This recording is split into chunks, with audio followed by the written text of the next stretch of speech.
As rotting time progresses, the activity of the microbes decreases.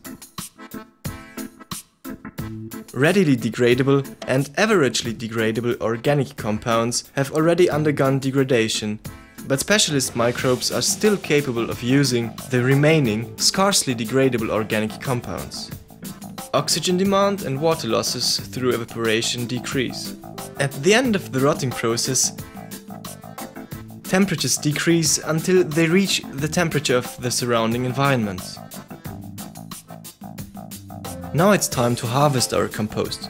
The coarse parts, most important for oxygen supply, are not suited for use of compost in agriculture.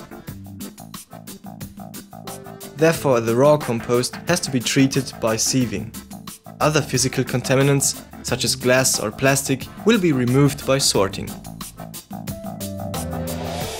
To provide for better storage and transport, compost may be packed into bags. Care should be taken not to use plastic bags, as the circulation of air must be ensured. Open storage in heaps is also possible, but the finished compost must be protected against rainfall. A shed will protect the compost from theft. How can we tell that compost is ready for harvesting? The activity of microbes decreases. This can be recognized by a decrease in temperature until the temperature of the environment is reached. Now you have to sieve the coarse parts and pick out physical contaminants. Last but not least, you have to store the compost and protect it from rainfall. If you want to pack the compost in bags before storage for a long period, do not use plastic bags. Although microbes now display very little activity, they need air during storage. Yippee! Now our compost is ready. If I use it for my manioc plantation, will my plants grow better? I hope so, because then I will have much more to eat. Not only you, but your whole family. Hey, let's hurry up. Work is calling. There is a lot of work to be done. Just a minute.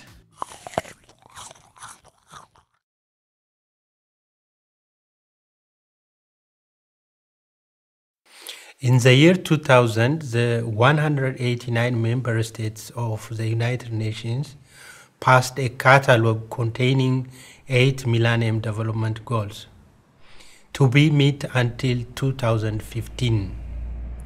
The first one is to eradicate extreme poverty and hunger.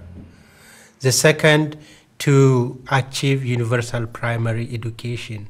Third, to promote gender equality and to empower women.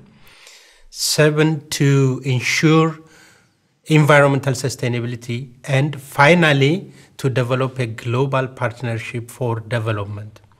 This project aims to contribute to these goals.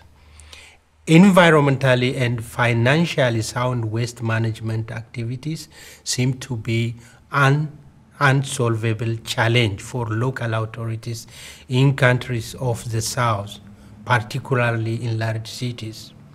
The composting of organic waste fraction leads to a less amount of waste that has to be landfilled and therefore improves the sanitary situation of cities through emission reduction.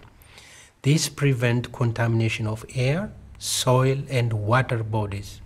In addition, compost application in agriculture improves soil productivity. This leads to an increase of the yields, which is an important contribution to urban food security. The jointly developed pilot composting plant in Conakry also improves the livelihood of women. Because many women are working in Guinea's agriculture, the increased yield gained through compost application improved their food security and income.